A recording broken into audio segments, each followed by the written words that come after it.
Akkam nagaa jirtu maatinii fi hordoftoonni Dynamo Educationii ani maqaan koo Kabaa Beenyaan jedhama. Guyyaa har'aa immoo qabadhee kan isiniif dhiyaadhe fiiziksii kutaa 12ffaa boqonnaa 2 projectile motion yookaan immoo inclined projection kan jedhudha. Projectile motion is what? It is two-dimensional motion, or it is, we call that one is also inclined projection. Inclined projectile motion jenna jechuudha. So projectile motion kun maal jechuudha? Two-dimensional motion dha jechuudha. Yookaan immoo sochii kallattii lamaadha jechuudha. Therefore asitti projectile motion kun maal jennee waamna? Two-dimensional motion dha. So two-dimensional motion kun immoo maal qaba jechuudha?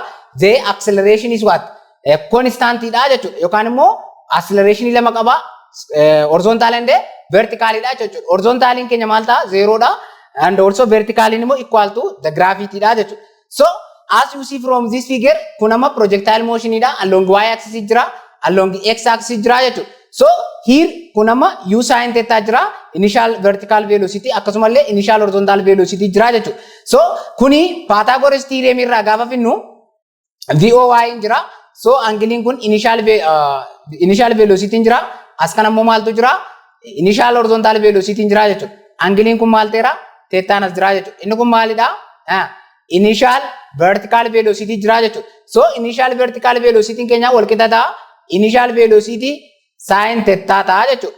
Akkasuma initial horizontal velocity keenya immoo maal ta'a? Initial velocity cos theta ta'a jechuudha. Kun maalidha? Initial horizontal velocity fi initial vertical velocity dha jechuudha. Garuu nuni yeroo hundumaa akkuma jalqabne irratti projectile motion keenya yookaan immoo two dimensional motion is comes from one dimensional motion dha waan ta'eef equation of one dimensional motion yeroo hundumaa remember gochuu yaadachuu qabna jechuudha. Which v is equals to u plus at number 2 s is equals to 1 over 2 initial velocity times plus v times t 3 immoo s is equals to ut plus 1 over 2 at square akkasuma v square is equals to u square plus twice of as jarreen kana fayyadamneeti equation keenya maal goona jechuudha? Derive goona jechuudha. Fakkeenyaaf asitti vy yoo fudhanne vy maal jechuun voy plus what? gt dha jechuudha. gt garuu asitti ay jenna jechuudha. ay jenna jechuudha. ay keenya immoo maal minus g dha jechuudha. Kanaafuu vy keenya maal ta'e jechuudha? u sin theta minus what? gt ta'ee jechuudha. Inni kan biraani asitti gaa maal kan hin barbaannu x componentii dhaa fi y componentii jira jechuudha. Yookaan immoo two dimensional motion waan ta'eef x componentii fi y componentii jira jechuudha. So x component jechuun maal jechuudha? Horizontal isin deema akkasumallee vertical motion jira jechuudha. Yookaan immoo vertical motion jira yookaan y direction jira jechuudha. Equationota kana kan inni irraa finnu akkuma isinitti mee uniform accelerated motion equation warra jedhaman v is equals to u plus at akkasuma number 2 s is equals to 1 over 2 u plus v times t akkasuma 3 immoo s is equals to ut plus 1 over 2 at square 4 is equal to v square is equals to u square plus twice of as dha jechuudha. So x irraa gaafa kaanu jalqaba distance isaa irraa kaanaa jechuudha. So distance kana gaafa x jennaa jechuudha. X is equals to equation sadiffaa kana fudhannaa jechuudha. Equation sadiffaa kana gaafa fayyadamnu maal ta'a? ux times t plus what? 1 over 2 ax t square ta'a jechuudha. So asitti x keenya maal ta'a? Asitti x keenya ux jechuun maal ta'a? u cos theta times what? t ta'a jechuudha. Plus what? 1 over 2 ax keenya kuni 0 dha jechuudha. Projectile motion keessatti 0 times t square ta'a. X keenya maal ta'e jechuudha? u cos theta times what? t ta'ee jechuudha. Kun maal jechuudha?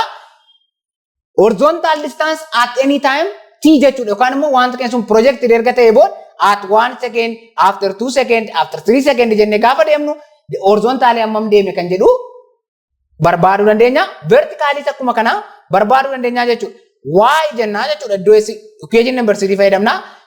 Uy times t jennaa jechuudha. Uy jechuun initial vertical velocity dha jechuudha. Plus what? 1 over 2 ay t square ta'a jechuudha. So y is equals to kun maal dha? U sin theta times what? t minus goonaa jechuudha. Maaliif ay'n kun minus g waan ta'eef jechuudha.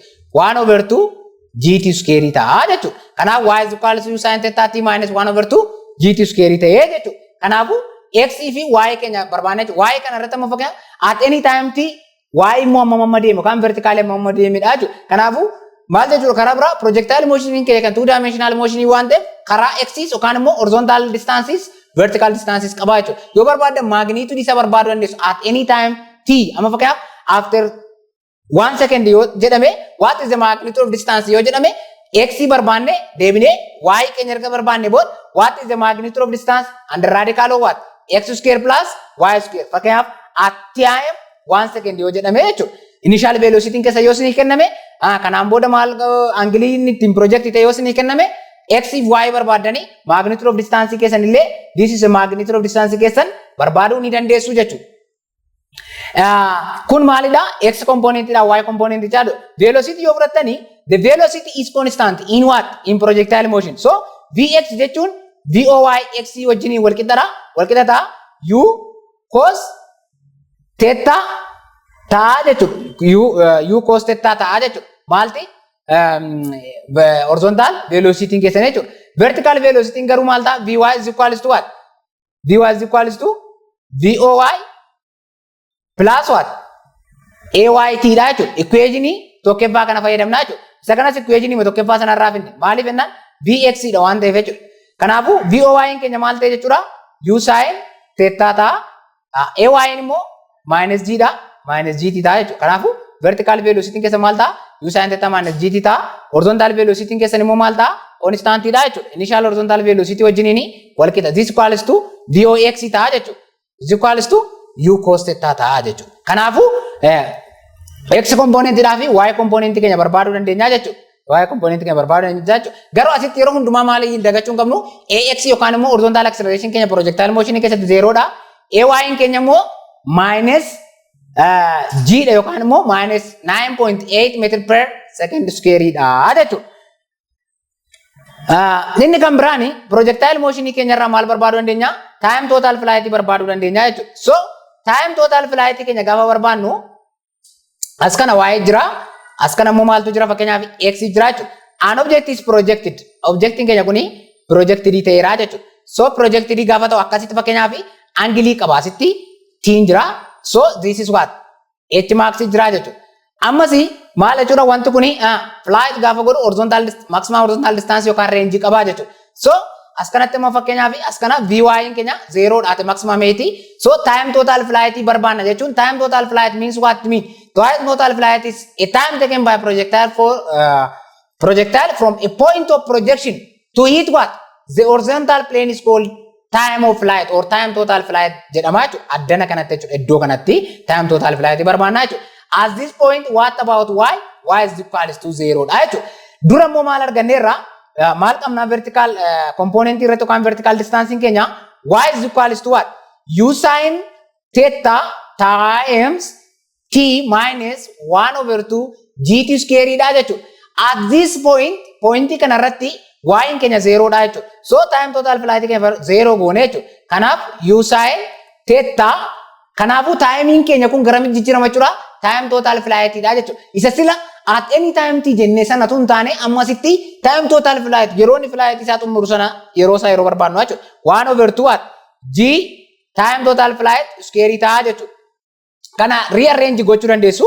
Gaafa rearrange goota maal ta'a 1 over 2 g time total flight square is equals to u sin theta time total flight dha. Kun kanaan hin badaa jechuudha. Kanaafuu maal ta'e jechuudha kana multiplied by 2 gootu both side jechuudha. Both side multiplied by 2 yoo gootan multiplied by 2 yoo gootan kunii fi 1 over 2 kun waliin baddi maal ta'a g time total flight is equals to u sin theta 2 u sin theta ta'a jechuudha. Kanaafuu over g gaafa gootan g kanaan cancel ta'a. Kanaafuu maal ta'a jechuudha total time flight keessanii time total flight is equals to what 2u sin theta over g ta'a jechuudha. Yoo barbaadan kun maal ta'a time total flight dha jechuudha. Time total flight keessa maal ta'a jechuudha 2u sin theta over g jettu jechuudha. Yoo barbaadan immoo u sin theta jechuun maal jechuudha? VOY dha waan ta'eef time total flighting keessan yoo barbaadan maal ta'uu danda'a? 2 times initial vertical velocity over g ta'uu danda'a jechuudha. Yoo barbaadan kana fayyadamtu, yoo barbaadan kana fayyadamtu jechuudha. Karaa isinitti tole fayyadamuu dandeessu jechuudha. Equation lamaan isaa tokkumadha jechuudha. Inni kan biraan time at maximum 8 dha jechuudha. Yookaan immoo inni amma kana time at total flight yeroo ta'u, time at maximum 8 jechuun immoo yeroo flighting keenya maximum 8 irra ga'u time isa barbaadu jechuudha. So this is if the x and also y just an object is projected at some angle, so it's like this one. So that is here, let's say this is h max or at maximum 8 addana kana maximum 8 yoo jenne VOY keenya maala 0 dha jechuudha. Iddoo kanatti time ni barbaannu maal jedhamti? Time at maximum 8 jedhamti jechuudha. So this is what range dha jechuudha. Ammas dudduuba deebinee waa'ee maalii yaadachuu qabna jechuudha. Vertical velocity keenya projectile motion maal ta'a? Vy is equal to what? U sin theta minus gt ta'a jechuudha. At maximum 8 immoo Vy keenya maal la 0 dha jechuudha. So maal goona jechuudha? Vy is equal to U sin theta, U sin theta minus gt jenna jechuudha. So at a maximum 8, what about the final vertical velocity? It become what? 0. This equals to what? U sin theta minus what? G. Timing keenya kun garamitti jijjiiramteetti it change to what? T max dha jechuudha. Kanaafuu maal ta'a? U sin theta is equals to what? G T max ta'a jechuudha. Kanaafuu T max jechuun maal jechuudha? Time at maximum 8 jechuudha jechuudha. Wanti suni flight ta'e maximum 8 as this point kanatti yeroo barbaannu jechuudha. So kana over G. Kana over G gaafa goonu maal ta'a? T max keenya maal ta'a jechuudha? U sin theta over G ta'ee jechuudha. Kun maal jechuudha? Time at maximum 8 gaafa barbaadan formulaan keessa maal siniif ta'a jechuudha? Time at maximum 8 is equals to U sin theta over G ta'a jechuudha. Or yoo barbaadan akkuma amma kana maal ta'uu danda'a? Yeroo tokko tokko angiliin yoo siniin kennamin hafee fakkeenyaaf initial vertical velocity sinii kenname T maximum is equals to initial vertical velocity over what? G ta'uu danda'a jechuudha. Akka kanaatti illee hojjechuu ni dandeessu.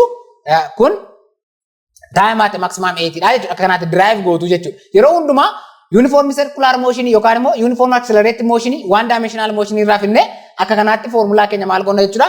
Drive goone lafa kaawwannaa jechuudha. Malee hin shamaddannu jechuudha. Sammuu keessatti antini irraa korronyatu hin taane akkamitti akka T maxin kun akka dhufe equation keenya fayyadamne uniform accelerated motion one dimensional motion irraa Vy keenya fidanna.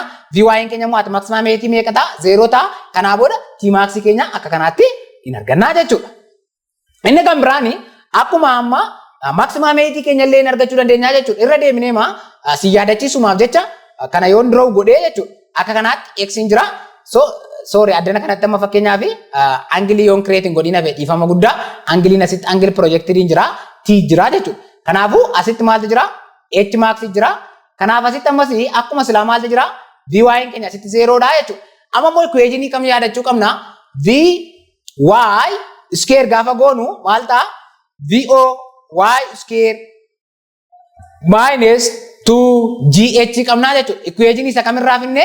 Equation one dimensional motion isa V is equals to U plus twice of AS isa jedhudha jechuudha. Vertically dha waan ta'eef kana Y goone Y jijjiirranne initially dha waan ta'eef kun initial vertical velocity goone acceleration keenya kana immoo AY goone yookaan immoo vertical acceleration goone vertical acceleration immoo projectile motion keessatti AY keenya minus G1 taate maal goote ishee kana minus goote 2G taate S inni ture inni one dimensional irratti distance yookaan displacement inni S jennee fayyadamne sun immoo jechuudha. Isheen kun gara jijjiiramte gara H tti jijjiiramte jechuudha. Kanaafuu maal ta'a jechuudha?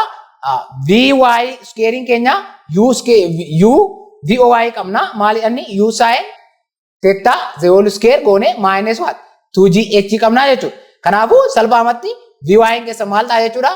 U square sin square theta minus what 2GH ta'a jechuudha. Garuu amma gaanuni at maximum 8 dha kan hin barbaadaa jirru. At maximum 8 what you have to remember at maximum 8 Vy is equals to what? 0.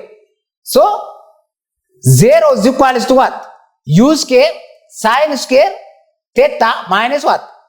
2G asitti la H inni ture kun gamma ati maksimaamii barbaadaa jirra waan ta'eef vertikaaliin keenya eessattidha maksimaamiittidha waan ta'eef echiin keenya garamitti jijjiirameera jechuudha gara maksimaamii jijjiirameera jechuudha. Kanaaf iyyuu kana maal goona rearrange goona jechuudha.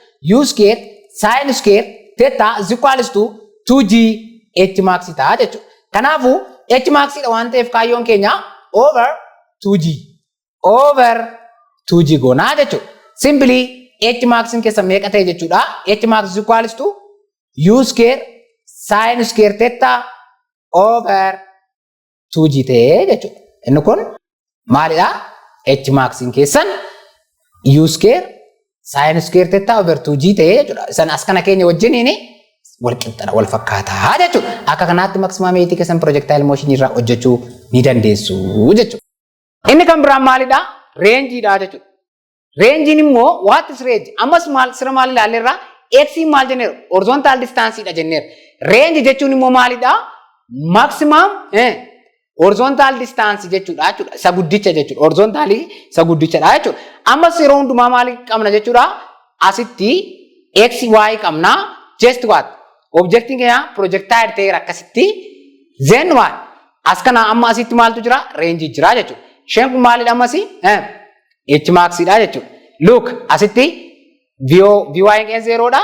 As x jenna kanammoo y jenna asitti angiliin jira jechuudha. Kanaaf iyyuu maadha kan hin barbaadaa jirru amma range dha jechuudha. Range keenya gaafa barbaannu garuu maaltu formula maaltu jira? X is equals to what? X is equals to UOX times what? T jennee sila arganneerra jechuudha. Paartiin inni garana jiru maal ta'eera waan ta'eef 0 ta'eera waan ta'eef jechuudha. Plus 1 over 2 AX T square dha. Kun maalidha? 0 dha waan ta'eef maal ta'eera? X is equals to what? UOX times T ture jechuudha.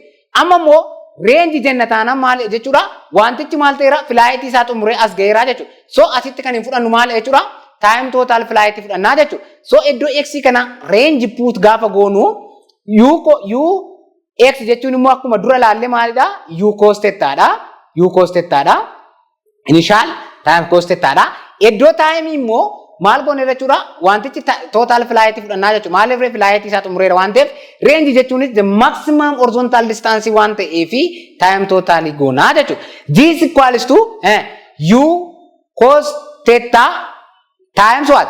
Time total flight jechuun maal jechuudha? 2U sin theta over G jechuudha jechuudha. Dura drive gooneera. Range is equals to maal ta'a jechuudha? U square ta'a jechuudha. U times U jira waan ta'eef. 2 sin theta cos theta over what? G ta'a jechuudha. Kun immoo wal qixa ta'a maal ta'a? U square sin of 2 theta over G ta'a jechuudha. Why? Because what? Since what? Since from trigonometric function formula sin 2 sin theta is equals to 2 sin theta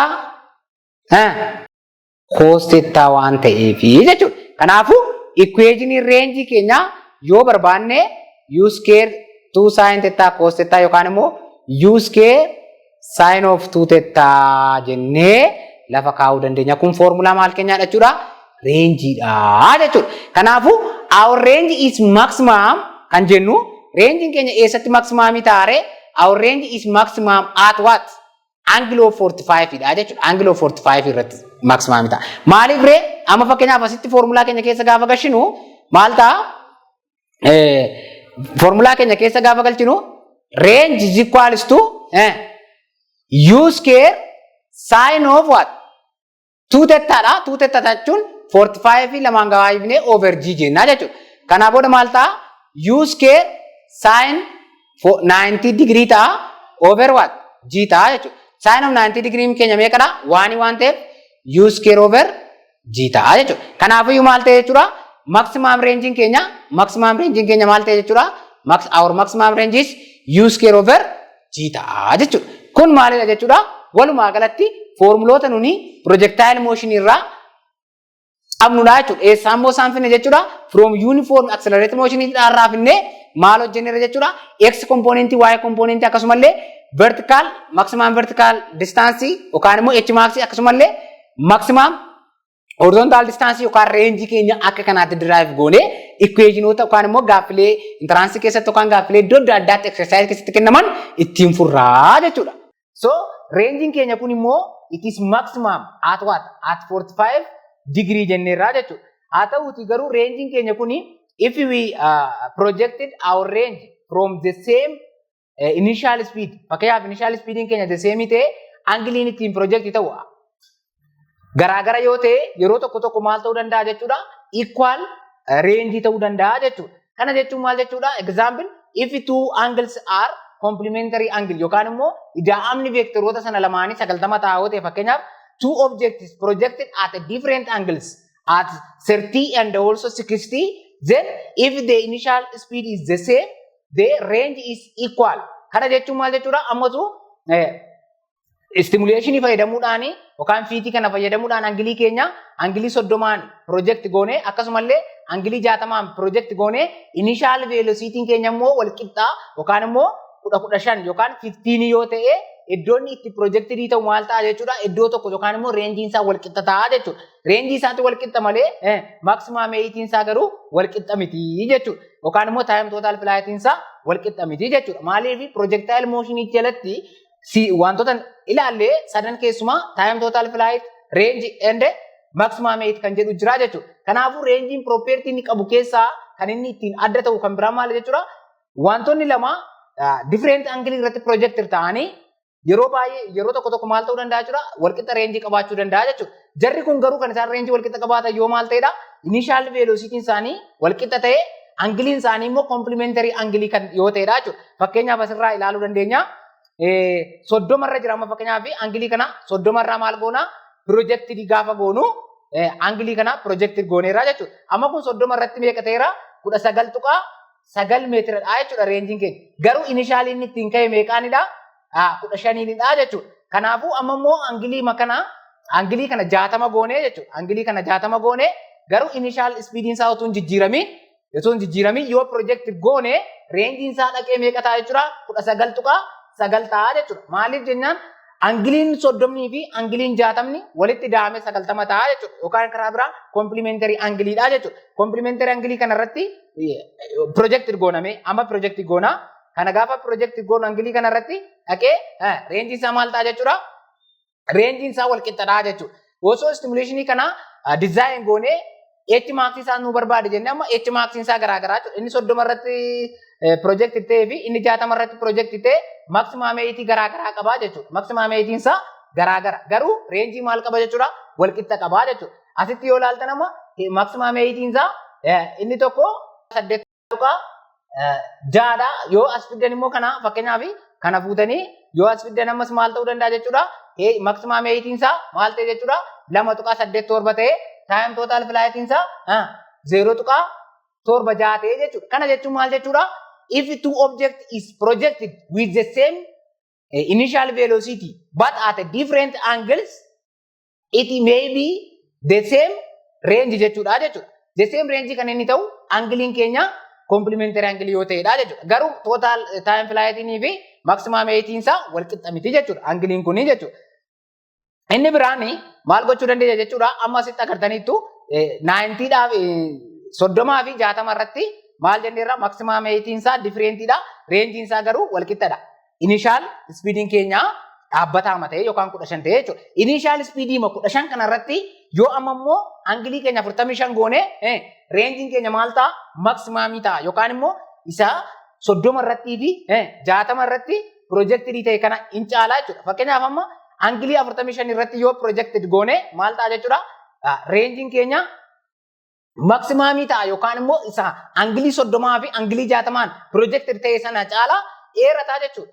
Yoo ilaaltanitti ta'e inni sun 19.6 ture dura amma garuu meeqa ta'e jechuudha? 23 meetirii ta'e jechuudha. Kanaaf amma calculationii kana yoo barbaadani fiitii kana fayyadamtanii calculate gochuu dandeessu. Yoo barbaadani dhugoomsuudhaa fi formulaa fayyadamtanii formulaa keessanitti otuu gashitanii fakkeenyaaf range kana gravity keessa 9.8 fudhattanii range is equals to u square sin of 2 theta over g jettanii otoo jettanii maal argattu jechuudha? kanaan argattu jechuudha. Kanaafuu fiitiidhaan yookaan immoo istimuleeshiniitiin fi inni isin hojjetanii fi inni isin foormulaatiin hojjettan maal ta'a jechuudha tokkuma ta'a jechuudha. So kan biraan immoo maalidha? Maximum range keenya egaa maximum range kan jennu as the angle of 45 dha jechuudha. If an object is projected at angle of 45, our range is maximum dha jechuudha. Baay'ee guddaadha jechuudha. Garuu range keenya kun maal irratti immoo vaar godha jechuudha yookaan immoo jijjiirama agarsiisa jechuudha. Range is equal to u square over g dha waan ta'eef g is a constant. So maximum range keenya maal irratti garaagarummaa uuma jechuudha. Initial velocity isaa irratti garaagarummaa hin uumaa jechuudha. That means what it means? Maximum range is directly proportional to what? Initial velocity square dha jechuudha. Fakkeenyaaf fiitii kana fayyadamtanii initial speeding keessan gaafa dabalaa deemu maximum range keessanis dabalaa deemaa jechuudha. Fakkeenyaaf asirratti kan isinitti agarsiisu yeroo initial velocity keenya amma kan isin qabachuu qabdan range is equal to u square over g dha jechuudha. Range is equal to u square over g jechuun maal jechuudha? Our object is projected at 45 angle jechuudha jechuudha. Yookaan immoo maximum range dha jechuudha. Kanaafuu maximum range keenya kun gamaa irratti vaarii ta'a jechuudha. Angiliin sunumaa dhaabbateera 45 waan ta'eef dhaabbata waan ta'eef kan inni ittiin jijjiiramu initial speed irratti dha jechuudha. Kanaafuu mee asitti kan isinitti agarsiisu initial speed keenya gaafa dabalaa deemu range keenya illee akkasuma dabalaa deemuusaa wal wajjin ilaalaa jechuudha. Mee fakkeenyaaf torba irratti projector gaafa goonu meeqa akka ta'u wal wajjin ilaalaa jechuudha. Ilaala.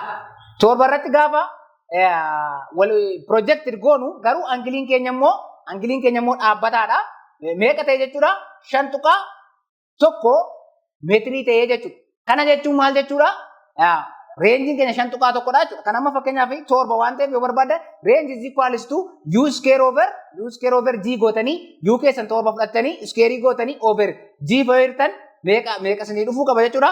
Naannooma kanaa isinii dhufuu qaba jechuudha. 5.1 isinii dhufuu qaba jechuudha foormulaadhaanis. Ammas ilaala. Amma immoo initialii keenya vaarii goonaa jechuudha. Maaliif maximum range keenya maarratti vaar waan godhu yookaan jijjiiramuu fi initial velocity irratti hundaa'aa jechuudha. Amma immoo initial velocity isaa dabalee 10 godhaa jechuudha. Dirqama range keenya maximum range keenya greater than 5.1 ta'uu qabaa jechuudha. Yoo barbaaddan kan ammas foormulaa keessaniin dhugoomsuu dandeessu jechuudha. You can verify it. Intiniitiin verify gochuu dandeessu. Kan immoo dhugoom mirkaneessuu dandeessu jechuudha. Fakkeenyaaf amma kana angilii keenya 45 beekamaadha. 10 gaafanii projector godhu maal ta'uu qaba jechuudha. Range keenya 5.1 irraa guddachuu qabaa jechuudha. Range keenya meeqa ta'e jechuudha? Our range is 10 ta'e waan ta'eef naannoo 10 meeqa ta'e 10.9 meetirii ta'e jechuudha. Yoo foormulaa keessa barbaadanis akkasuma ilaala. Torba irratti 5.1 ta'e 10 gaafa goonu meeqa ta'e 10.9 ta'e jechuudha. Kana jechuun maal jechuudha? As initial is increase, what about the maximum range? It also what? Increase dha jechuudha. Inni kan biraani ammasi range keenya kan amma immoo jijjiirra jechuudha. Initial velocity isaa jijjiirra jechuudha.